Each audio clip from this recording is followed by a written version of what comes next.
Hey guys, Mason with GI Tactical. Here on this KMP9 I have mounted the Swatforce 2-in-1 flashlight laser combo.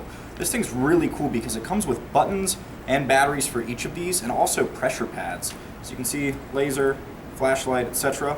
And another thing that I really enjoy about this is that you can orient how you want the laser mounted to the flashlight.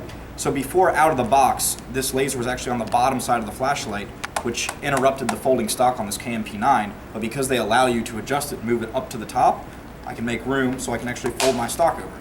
So it's a really neat product. Come by the store, check it out, very handy.